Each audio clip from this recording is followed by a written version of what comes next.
Welcome to the Upshot, Multi-World Disc Golf's podcast about the latest in the disc golf world. It is Tuesday, May 9th. Happy to have you with us. I'm Charlie Eisenhood, joined by Josh Mansfield, and we got a big show for you today. It's Legal Update Tuesday. We got some things to talk about, and then we're also going to get to some mail. We've gotten a ton of great emails over the last couple of weeks with all the news that we've had around the sport. So the news keeps rolling in, Josh. And we will begin there. And it feels like we haven't done a show in a long time. It's like last week we recorded on Wednesday, and now it's Tuesday. And yeah, I think also no tournament, so no rapid reacts also contributes to that feeling. We've had very few weekends without a tournament. That's true. I like to have very few again. You got to have a break sometimes. So first news from the legal front. The Prodigy lawsuit against Gannon Buhr has been fully dropped. They have come to a resolution. There's been some sort of settlement of some kind that has not been disclosed at all. But Gannon Buhr posted on his Instagram that he is committed to continuing out with his contract with Prodigy through the end of the 2023 season. And Prodigy CEO Mark Anderson sent over a statement to Multi-World Disc Golf acknowledging that they had come to a resolution and are moving forward and are going to be dropping some new merch and things for Gannon so that you can buy products to support Gannon and support Prodigy. So this, Josh, I think was fairly obvious that this was going to get here, given the way that things have played out over the last couple of months. And ultimately, I mean, I'm curious to get your take here, but from just a legal perspective, this was a win for Prodigy. They achieved what they set out to achieve by filing a lawsuit, filing for, a restraining order. Gannon Buhr never threw somebody else's discs at a tournament and has continued to wear Prodigy on his back, and now he will be with them for the rest of the contract. Well, this isn't just a win for Prodigy. This is a win for disc manufacturers in general. I mean, these contracts, the season where we had everybody leaving early contracts, I mean, that's gone. And we kind of knew that already.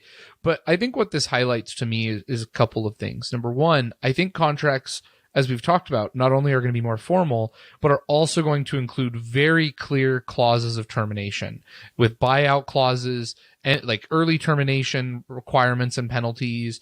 And that's more than going to be just like Gannon's alleging of breach of contract, right?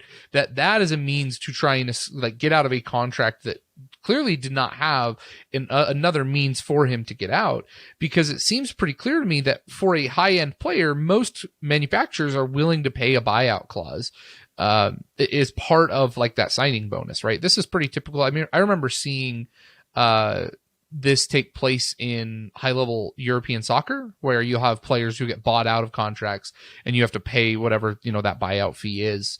That's not as often the case in like American sports. It's a little bit different. But in Europe, I've seen several cases, because I remember specifically when Neymar signed with PSG, they had to pay an exorbitant buyout fee in the hundreds of millions of dollars to get him to come over.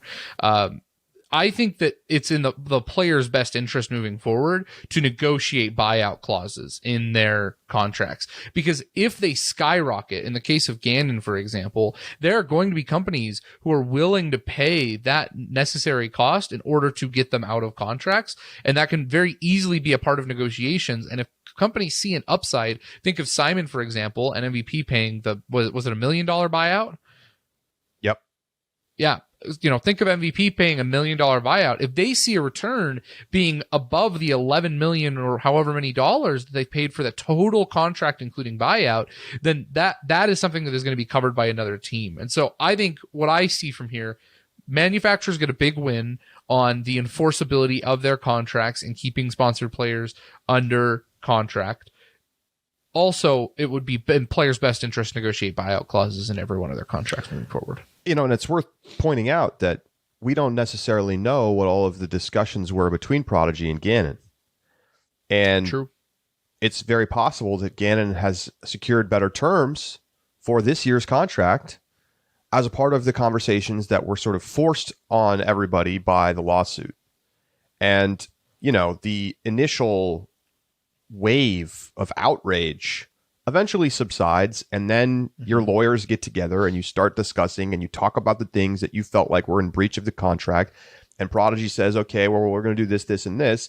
But they want you to stay, and then we see a Prodigy CEO on the bag for Gannon recently.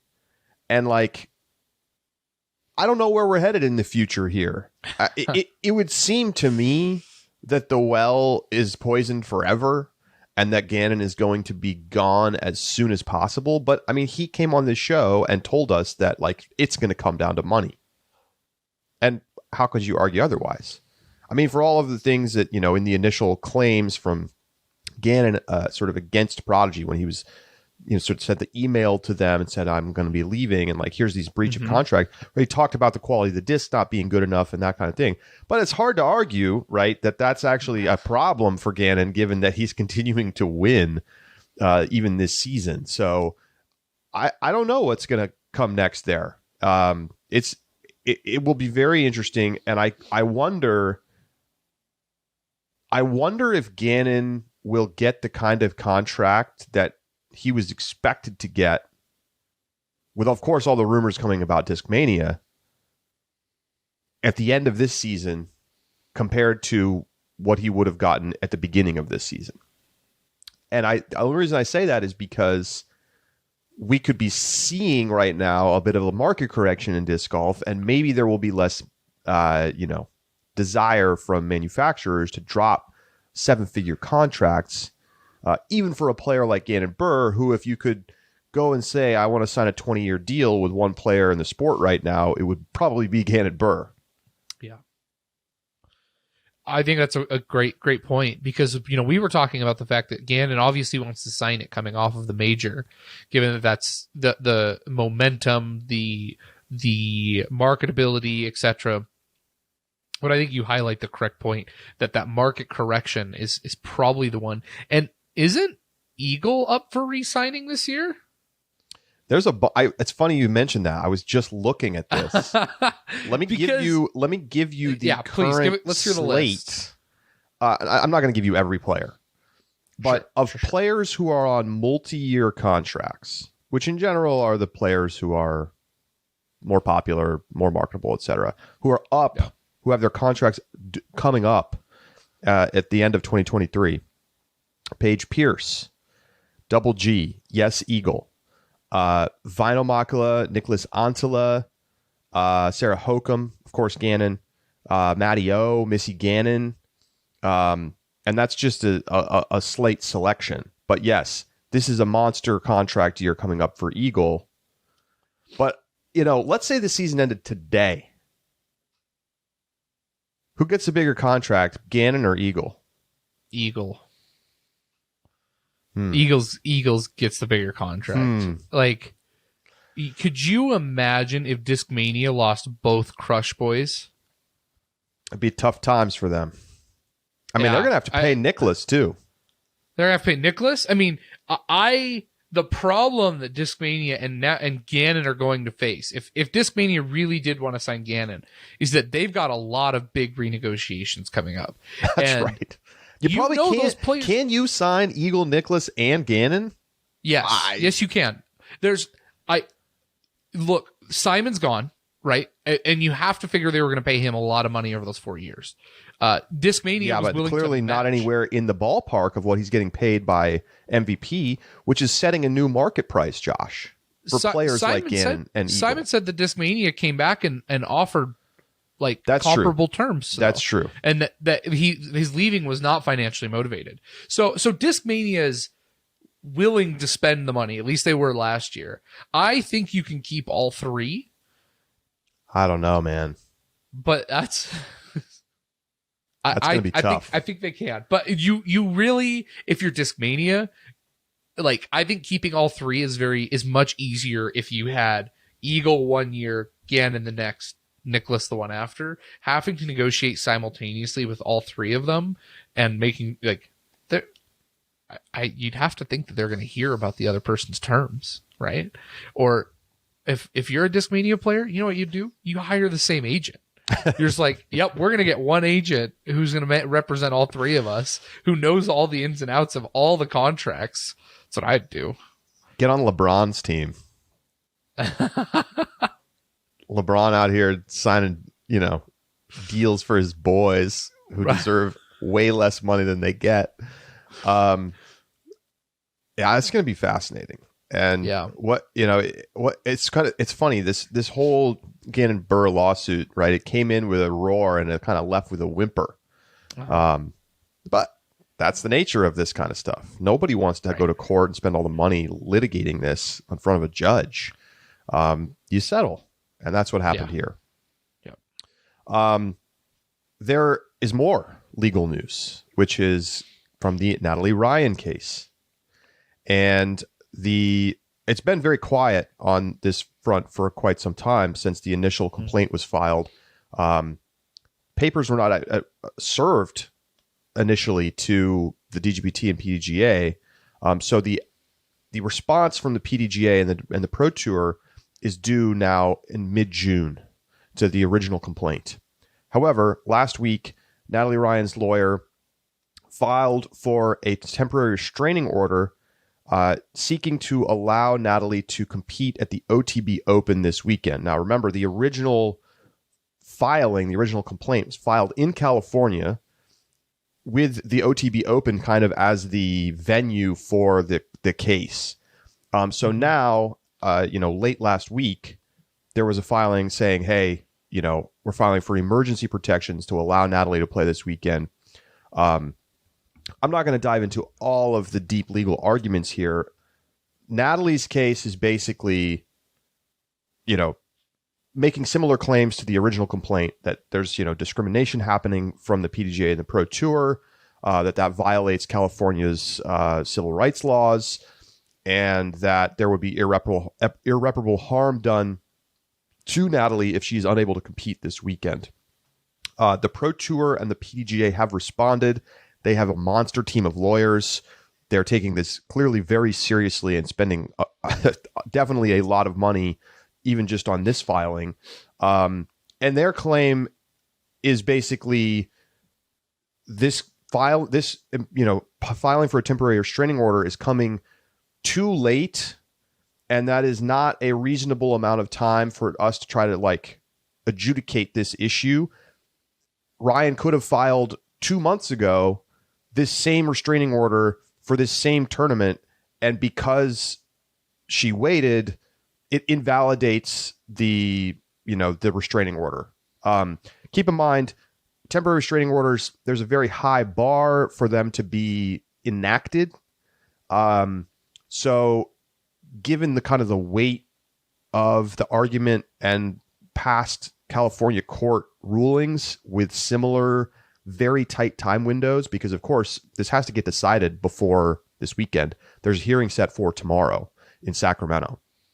As a non-legal expert, but having talked to legal experts about this, I would say that it's likely that this could lose for procedural reasons, that basically they waited too long to file, and that trying to compress the response from the PDGA and the DGPT feels like it probably won't succeed.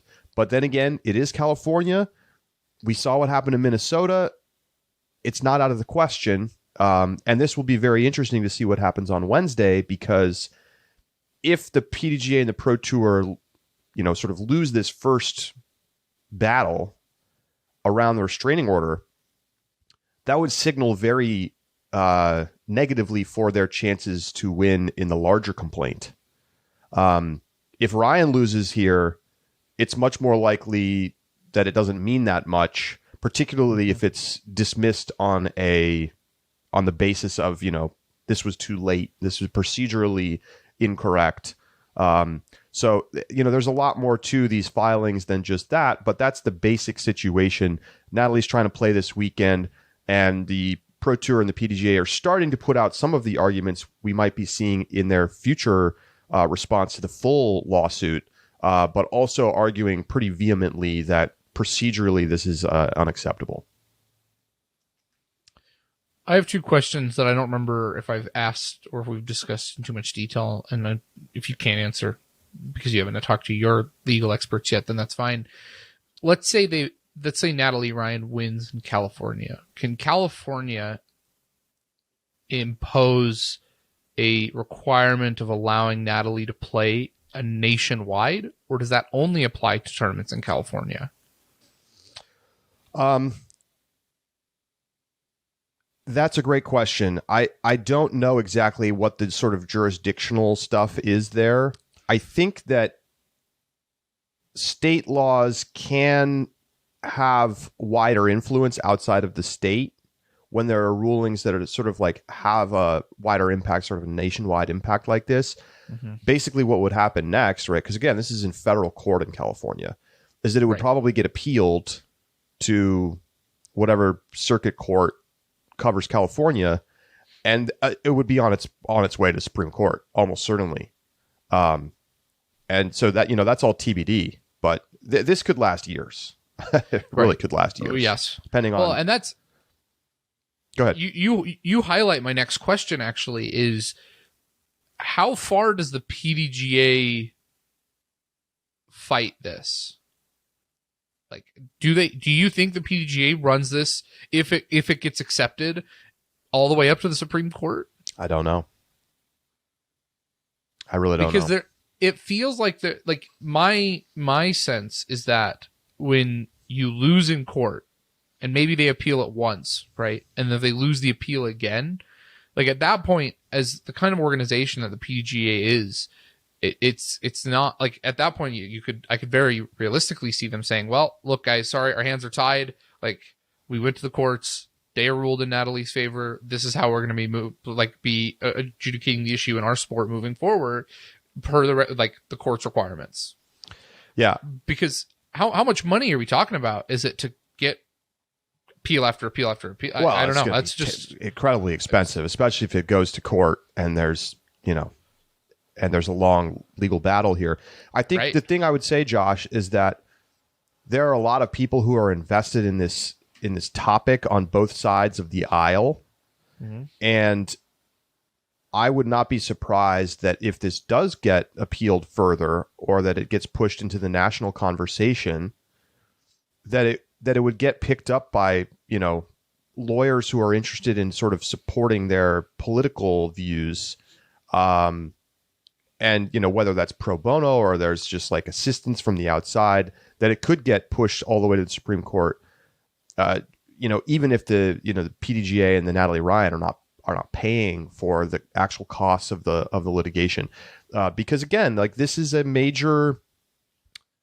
PDGA is way out in front with making this decision, making this ruling, and as a result, this is like on the cutting edge of the sports law landscape when it comes to transgender participation in female sports. And so there is not settled case law here. And the fact that this has been filed in federal court as opposed to the one from Minnesota, which was filed in Minnesota state court, could mean that this case becomes very important nationally. And so, it's all still TBD. We haven't even gotten the response from the PDGA and the Pro Tour to the initial complaint. That'll come next month. So, we'll see. I think that's a great point. So anyway, that's kind of where things stand. There's a lot of other details here. Joe Chargoloff, the executive director of the PDGA, has a whole declaration that was filed along with what's been filed by the PDGA and the Pro Tour, kind of talking about the process that they went through to determine the new rules that they set out for transgender participation. There's a group of FPO players who have signed what they're calling the Stockton Declaration of Women's Professional Disc Golfers for Women's Rights and Protection of the Women's Category in Our Sport. Although the names are not listed, the signatures in many cases are readable, and there's a lot of top-level touring professional players, including, as we already know, Katrina Allen, very much been a big advocate on the front of not wanting Ryan and other transgender females to participate in FPO. But, a lot of players here. Emily Beach, Jessica Weiss, Kat Murch, Sarah Hokum, Evelina Salonen, Henna Blomroos, and on. Some of these signatures, to be honest, are not legible for me. But there's clearly, we already knew this. There are a lot of top-level FPO players who do not think it's fair for Natalie Ryan or transgender women to compete in FPO. The PDGA board, group of members that was surveyed does not think it's fair for Natalie Ryan or other transgender women to participate in FPO. That much is clear, right? From within the groups of people who have stakes in the PDGA, they don't want Natalie competing in FPO. How the courts are going to manage that, that's to be determined. Yeah, the one other thing I'd add about this letter, I think I understand if you want to submit this letter for kind of consideration towards the attitudes and feelings of members of the FPO division. It's a very poorly written declaration, whatever they want to title it. And I think it just returning back to the conversation of the way that we handle these kind of topics, you start right off on the bat, by misgendering Natalie Ryan on the first sentence of the thing. It uses a reference to Jim Crow era laws referring to FPO players and biological females being pushed to the back of the bus. I can sympathize and have the debate and have a discussion and narrative and discourse around this issue. But I personally just was very deeply uncomfortable with the way and that this letter was written and this declaration, and just I think there are a lot of people who feel similarly about this letter. The toxicity around this topic is just out of control. The PDGA is going to have to file that medical committee report that its medical working group put together, which is was a total embarrassment. That's going to have to get filed with the courts. I don't think that is going to look great either when the courts look at that as this is the basis of your policy. Yeah. The thing is there's the specific way that it's being written and talked about, and then there's the broad way that people feel about it, and correct. Clearly the majority of FPO players, PDGA members, feels it's unfair. Again, we don't know what the courts are going to say about that, and that's why this is a very interesting case. So we will see. The hearing's tomorrow. We'll probably have news for you on Thursday about what happened, and it must be said, it is possible that Natalie Ryan will be competing at the OTB Open this weekend. We will see. We're going to take a break. When we come back, mailbag time right here on The Upshot.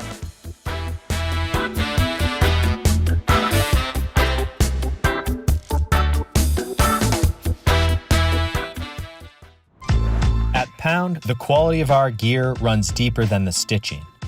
That's why we make everything right here in the U.S., employing highly skilled, well-paid professionals.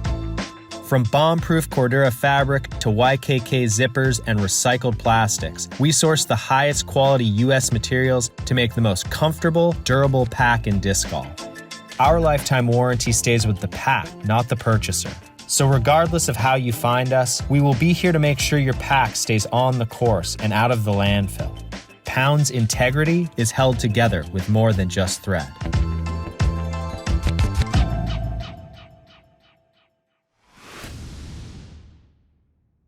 Welcome back to The Upshot. Quick mulligan for me from last week's show on Thursday. I mentioned that Yikun, a disc golf manufacturer in China, produces discs for Discmania and Prodigy. Not so. They produce discs for Discmania. Prodigy has their own factory in China to make some of their discs, their Ace line discs, but they have their own facility in China for that manufacturing. So apologies for the error, and just wanted to clarify that. I think it's still a fascinating. I wish we had a very clear line of where all the manufacturers. I've seen a couple of graphics about that. But it's interesting to see how the different brands and like where they manufacture and why. It's one of the most interesting topics, I think, on the manufacturing side of disc golf. All right, it's time to jump into some mailbag. We've got a lot of stuff to get to today. We got a ton of mail about disc buying. And we're going to read a couple of those. So let's grab this one from Don. Don says, I've bought a lot from Dynamic Discs. They used to have free shipping on all discs and didn't charge taxes. You could get a premium plastic disc for $17. Now it's free shipping on purchases of $20 or more. The frustrating thing now is that they sell their premium plastic disc for $19.99, falling 1 penny short of free shipping. Shipping is $3.95, so with tax and shipping, it's $25.39. I think Don highlights a really two aspects that are kind of key when talking about disc sales. Number one is he does highlight just the normal increase in price anyway, right? That there is the markup going from $17 to $19.99 and almost a $3 difference. But the other thing that he highlights is that the tangential costs to buying and selling discs right now, i.e. shipping, has gone up substantially. I know when you look at people buying and selling like used discs prior and during the COVID era, those cost like $2 to ship. And now with shipping, especially shipping multiple discs, the cost of shipping associated with the higher cost in plastic as well together have created the point that, I mean, as he highlights, that's a markup on just a stock run premium disc of $8.39 from Dynamic Discs alone. And so when you think about it that way and the costs surrounding it, I think Don does a good job of highlighting that this isn't just about plastic prices. It's about all the things that are correlated to the plastic prices and as a part of the disc buying process as well. Great point, Josh. What's next? Yeah, the next one I wanted to hit comes from Ben. Ben says, here's my thoughts on purchasing discs and my financial commitment to disc golf these days. He started playing in September of 2021, and by the next summer, probably had purchased over 100 discs.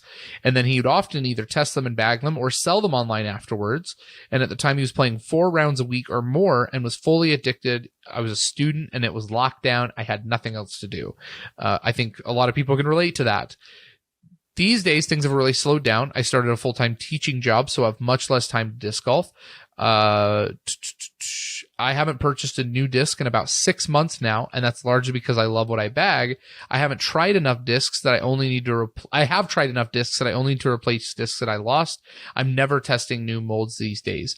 I currently play 3 to 4 times a month these days, as opposed to 3 to 4 times a week, and play 3 to 4 tournaments a year. I expect I'll end up buying 3 or 4 replacement discs total this season total. Despite the downturn, I still love the sport and will continue to play for years to come.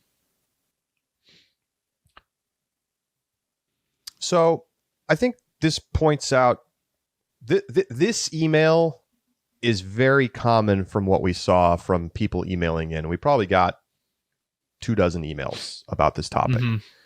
And a lot of people said, I bought so many discs 2-3 years ago, and now I know what I throw, and I really only bag spares, replacements, or the occasional disc that I'm interested in picking up because I think it's got a cool stamp, or I like I want to try it out or something like that. But people are talking about how their consumption of discs has gone from dozens to a handful. Mm-hmm. And that's, the only way that the industry is going to be able to sustain where it was 2 years ago is if you're still getting lots of new people in who are trying to buy hundreds of discs. And I just don't think that the conditions are correct for that to happen. Because if you think about where we were, people were either not working or working from home.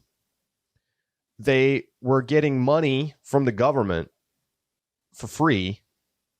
They had a lot of spare time, and for many people, a lot of desire to spend time outside. that is the perfect mix of things for people to want to just go all in on disc golf. And now people are back to work. People are going on vacation again. They're doing other things. Their money is being spent in other ways. And at the same time, the cost of disc golf has gone up. So naturally, that's going to mean people are just spending less money on it. The question is whether that's going to like be a major problem for the industry, or if it's just a natural decline back to sort of like a normal amount of growth, which is kind of what we've been talking about. And that is not clear to me. That is not clear to me, because then, we hear like from Jonathan Jomez that like sales go off a cliff at the beginning of 2022. How's it going for everybody else? We're seeing consolidation right now, which is typically a sign that people are like, yeah, I like would love to get bought out right now because things are not as good as they were 2 years ago. Charlie, when talking about those conditions kind of around just the economy in general, I think it's also something noteworthy. Michael brings up in an email. He says that I don't think the discs are too expensive. They're roughly the same price we saw through the pandemic. The problem is that everything else is too expensive. Disc golf is a hobby, and he says, and so few have extra spending cash right now. I think that's a great point to highlight. As your grocery bill and gas is double what it was during the pandemic, then the amount of money that you have, not just the free money that you got, but just your actual income that you have to spend elsewhere on disc golf has dropped dramatically for many households in America. And so when you combine not only the fact that people aren't playing as much with the fact that just their basic necessities are going up, it's no surprise that we're seeing the contraction in discretionary spending that is being put towards disc golf. Sure. How about this from David? He says, one thing I have noticed is the Simon effect and how MVP sales increased after MVP signed Simon to their team. Lizottles were sold out quickly, and many players who never considered or threw MVP plastic before are either entertaining the idea, actively asking about molds and plastic types, or purchasing various types of Axiom MVP streamlined discs, more so than even after James Conrad's Holy Shot. I would point out David works in a disc shop, if that wasn't clear. I'd have to say that MVP's move to sign Simon has been the most impactful move towards sales for the past several years. Makes sense. I think probably since Macbeth switched to Discraft, this is the biggest move since then. And that's why we've talked about it. And it's because, those two guys might be the two biggest stars in the sport. Yep. That's interesting. I would love to see some data from someone like maybe if we went and polled Infinite Discs, because I think they do like monthly reports of top selling discs. I would be interested to see kind of, and I wish we could get what the just even percentage changes were like for MVP sales for big retailers like OTB or for Infinite. So it's going to be really interesting to see the year-end data on that. It is. Yes, it is. If you're listening, Infinite Discs, we want a breakdown of what that looked like from the year before as well. If you just want to do like a MVP section, make our lives easy. Moving on from disc sales, though, there's another form of consumption that we talked about, and that was World's ticket prices and the different ticket packages. Harry writes in from the UK, also a subscriber and on the Discord. Hello, Harry, and thanks for emailing in. He says that I was until he bought a house. Congratulations on the house, by the way. Planning on traveling to Worlds, and being that the trip was already going to cost him $2,000. Oh, sorry, if I didn't say this, Harry is from the UK. Did I mention that at the beginning? I might have missed that. I think you said it, but in case I didn't, Harry is from the UK, so this is important because the trip was already going to cost $2,000+. I would have certainly bought the silver or the gold pass. As a percentage of the trip cost, it wouldn't have been that insane, and the perks, especially the meet and greet and being able to try the courses, would have been worth it for me.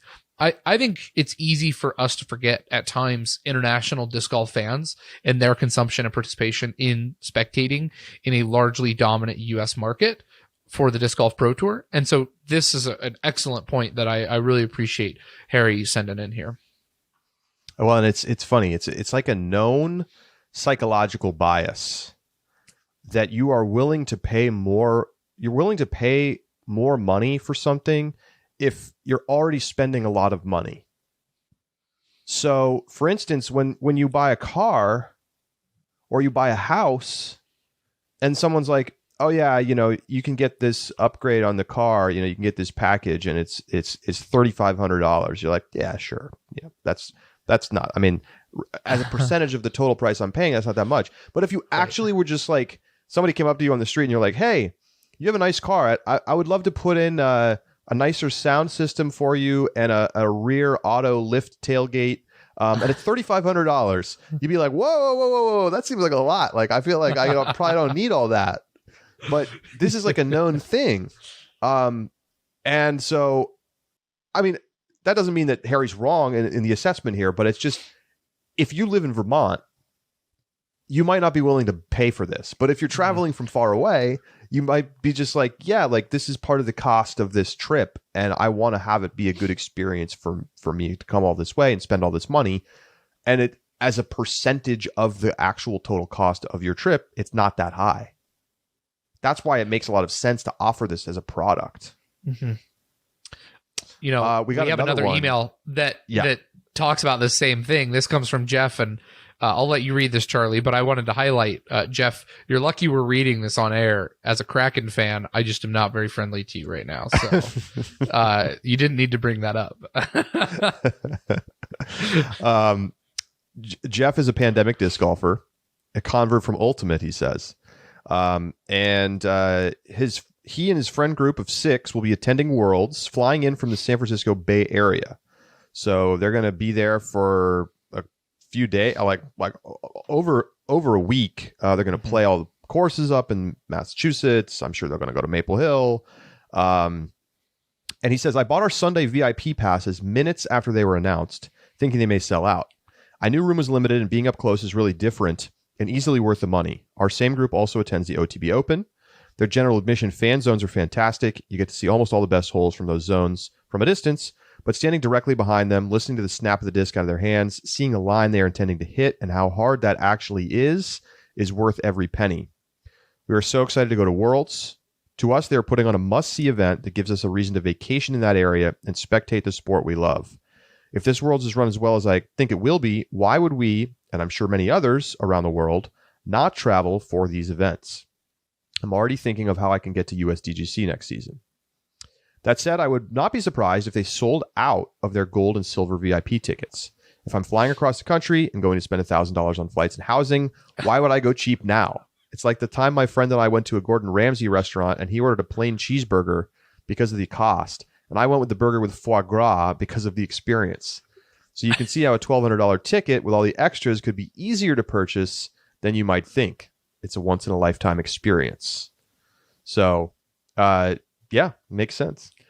I love how he talks about how, like, at OTB Open, they use the general admission zones, but then for Worlds, like, they bought VIP immediately, and like, oh yeah, I would totally buy the gold or silver pass for the once-in-a-lifetime. I mean, it's so funny that you talk about that principle, and then Jeff just highlights it perfectly. Not to pick on Jeff too much here. But Josh is figuring out how he can nitpick the Kraken fan. Jeff, congratulations. Well, I think the other thing about... I'd say Jeff just became an example in a psychology book. The other thing about VIP is that you get way better access to Brewster. I don't know if GA fans can even go to Brewster during Worlds. I mean, it's real tight in those trees, so it's not surprising to me. But if there are areas to watch, they're going to be minimal for general admission folks, and VIP gets you a little bit better opportunity to watch the players compete on Brewster, which is an amazing course, by the way. I mean, this sounds like an amazing trip as well, and I think a lot of people, I think this highlights the power of where you put Worlds. When you put Worlds at a destination disc golf course or facility like Smuggler's Notch, I'm going. Right. People are flying in from all around the country and maybe the world just to be there and spectate. Yeah. Pretty cool. Yeah, that is cool. The last email we've got comes from Jacob, and this has been this one targets and talks a little bit about Jomez. We had some great mailbag for this section between Jomez, Discs, World. So thanks for all the emails. And Jacob highlights a little bit about the Jomez talk. He says, as a subscriber of both DGN and Jomez Patreon, I'm cautiously optimistic about the acquisition news. My personal feeling has always been the more options I have as a viewer, the happier I am. When I watch live when I can, Jomez when I can't. My worst fear has always been the loss of options, and the fan bickering about live versus post has always rubbed me the wrong way. My hope is that DGN will allow Jomez to do what they do as a long-term plan and preserve my ability to watch both live and post when it suits my life. If they decide to make next day coverage a paid product, I will have absolutely no issue with that. I'm obviously already voluntarily paying. I do think the Pro Tour and DGN would be wrong to completely remove free post-production, as it is a great entry point for new fans, but putting the free product on delay would be reasonable in the future if it makes sense for the business. One more note about utility post-production I don't want to lose. I love watching the first round of a tournament on Jomez because it's super easy to see the course from start to finish in sequence with multiple drives, upshots, and putts, not to mention Jomez's great graphics, and gives me a fantastic snapshot of the course that my brain can draw from during the more frenetic and less organized live coverage on DGN. I get to know the course in a way. That's a really rational way to look at things, I think. Yeah. And I think that that's probably true. You know, I don't do the like watch round one Jomez thing, but I get why that's appealing. I personally use post mostly as a tool to catch up on rounds that I missed, and I don't want to try to scrub through 4.5 hours of a live round. I'd rather just watch the key shots on 2x speed on YouTube and get through it in, 30 minutes. As just a way of like, what did I miss? Like, how can I quickly catch up? And I think that he will be happy because I don't expect them to like remove post-production. That seems extremely unlikely. Right. Perhaps the model by which you can get access to post-production will change slightly in the future, but I don't think it's going to go away. There's clearly a demand for it.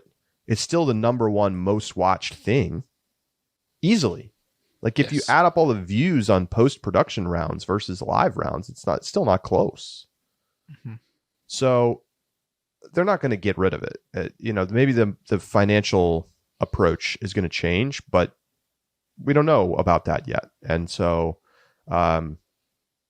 pretty cool to hear that. And, I'm sure the Pro Tour is like, oh, wow. Great to hear somebody say they're going to be willing to pay if we put it behind the paywall.